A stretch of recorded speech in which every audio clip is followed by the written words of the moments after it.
সুপ্রিয় আমার প্রিয় শিক্ষার্থীরা, আজকে অনলাইন ক্লাসে সকলকে স্বাগত জানাচ্ছি। আজকে যে টপিক নিয়ে আলোচনা করবো, HSC higher mathematics first paper chapter 2 অধ্যায়টা শিরোনাম হচ্ছে ভেক্টর এবং পর্বে 3 থাকছে খুবই একটা গুরুত্বপূর্ণ অঙ্ক, যে অঙ্ক আমাদের জন্য এতটাই গুরুত্বপূর্ণ যে কোনো অ্যাডমিশন পরীক্ষা থাকে আর বিভিন্ন কলেজের পরীক্ষা এবং বিভিন্ন ইন্টারমিডিয়েট যে বোর্ড পরীক্ষা বা কলেজের পরীক্ষাগুলোতে থাকে। দেখো, এর মান কত হলে ai মাইনাস 2j প্লাস কে এবং 2ai মাইনাস aj মাইনাস 4কে পরস্পর লম্ব হবে। বন্ধুরা, এটা থাকবে এমনটা না, এই টাইপের থাকে লম্ব, মাথায় রাখবা। তাহলে দেওয়া আছে দিয়ে মানটা এখানে এটা লিখতে পারতাম, কিন্তু এখানে কোনো কিছু ধরা নেই, তো আমি একটু ধরে নিচ্ছি। ধরি পি সমান সমান এটা ধরছি এবং কিউ সমান এটা। আমরা জানি ভেক্টরদের পরস্পর যদি লম্ব হয় ওদের ডট গুণফল কী হবে? 0 হবে। মাথায় রাখবা, কথাটা খুবই গুরুত্বপূর্ণ এবং এটা সূত্র মুখস্থ করতে বলছিলাম।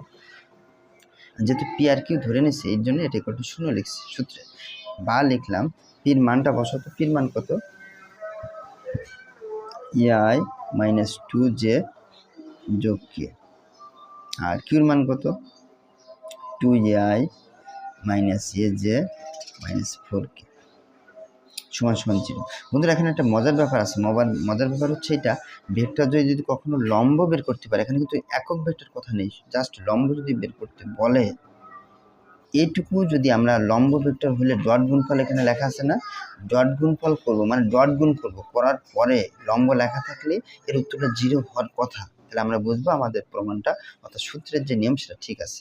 কিন্তু মনে রাখতে হবে, যদি কখনো লম্ব বলছে ডট গুণফল আমরা জানি 0 হবে, কিন্তু যেহেতু এর মান বের করতে বলছে না, আলাদা চলক দেওয়া আছে, দেখো এরকম আলাদা চলক দেওয়া আছে না, এর জন্য এটা করলে আমরা 0 ধরে নিতে হবে।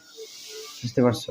তাহলে এখানে আই এবং আই ডট গুণফলের সূত্রে লিখছিলাম, আই দুবার যদি আমরা গুণ করি এরকম হয়, আই ডট গুণ হয়, তাহলে এর মান আমরা কি শিখেছিলাম? 1। তাহলে আই গুণ করলে কিন্তু 1, এটা বাদ গেল। তাহলে এ আর 2 এ গুণ করো 2a স্কোয়ার। সেমভাবে এটা যদি আমরা যে বাদ দিয়ে দিই, তাহলে এটা প্লাস, এটা মাইনাসে প্লাস, 2 আর এ গুণ করলে 2a। পরে যদি আমরা গুণ করি কে বাদ গেলে 1, তাহলে মাইনাস আর প্লাস, প্লাসে মাইনাসে মাইনাস, 4 1 4 ইকুয়াল টু কত? 0। আশা করি এটুকু সমস্যার কথা না। এবার 2 অর্থাৎ আমরা কমন নেব, 2 দিয়ে ভাগ করবো, তার মানে কত হবে? a square. 2 দিয়ে ভাগ করলে এখানে 2 আছে, তার মানে এ থাকবে, আর এখানে 2 থাকবে, ইকুয়াল টু 0। এটা মিল্টন ব্রেক বন্ধুরা, সব থেকে জনপ্রিয় যে উৎপাদকের নাম আমি বলে থাকি। এখন 2 ভাঙায় এ বানাবা, তোমরা চাইলে ক্যালকুলেটর ডিভাইসে করবা, কিংবা যদি কোনো সমস্যা হয় কমেন্টে জানাবা, কিংবা আমার যদি প্লে লিস্ট সার্চ করে দেখো, তাহলে ক্যালকুলেটর ডিভাইসে কিভাবে করতে হয় উৎপাদক সেটা তোমরা দেখে আসতে পারবে। 2 ভাঙা এখানে এক বানাবো, 2 1 কে 2, 2 1 কে 2। এখানে কিন্তু আমাদের নিয়ম অনুযায়ী কিন্তু আমরা অনেক সময় 1 দেই না, না দিলেও কোনো সমস্যা নেই। 2 থেকে 1 বের করলে যে 1। এখন এই দুইটার ভিতরে কি কমন যায়? তাহলে a প্লাস 2। আর একটা কাজ করবা, মনে করো কমন যদি সমস্যা হয়, তাহলে এই ব্র্যাকেটে যায় না, সাধারণত আমরা উৎপাদকে এই ব্র্যাকেটে তাই আসে, মানে একই মান আসে। এখন দেখো এইটুকুর মান কিন্তু এটা শেষ, এখানে আছে -1, এখানে শুধু আছে, তাহলে কম পড়ছে কি? -1 না, তাহলে -1 শেষ। এখন দেখো a প্লাস 2 দুবার আছে, একবার লিখো a প্লাস 2, আর a মাইনাস 1 লিখো, a মাইনাস 1 0। এখন লিখবো হয় অথবা দি, a প্লাস 2 ইকুয়াল টু 0, মানে অতএব a সমান সমান -2, আর লিখবা অথবা দি a মাইনাস 1 ইকুয়াল টু 0, তাহলে a সমান সমান 1। এখন তোমরা যে কাজটা করবা, আনসার লিখবা ans, লিখবা a সমান সমান, একটা হচ্ছে উত্তর -2 আর একটা উত্তর হচ্ছে 1। আবার বলছি, একটা উত্তর এর মান হচ্ছে -2 আর এর মান হচ্ছে আরেকটা কত? 1। এই কিন্তু আমাদের অ্যান্সার। আবার একটু রিপিট করি, তাহলে সুবিধা হবে। ভেক্টর দ্বয় যদি লম্ব লেখা থাকে, লম্ব একক কথা লেখা নেই, কিন্তু লম্ব ভেক্টর যদি লেখা থাকে, আমরা সূত্র করেছি ভেক্টর দ্বয় লম্ব হলে ওদের ডট গুণফল 0 হবে।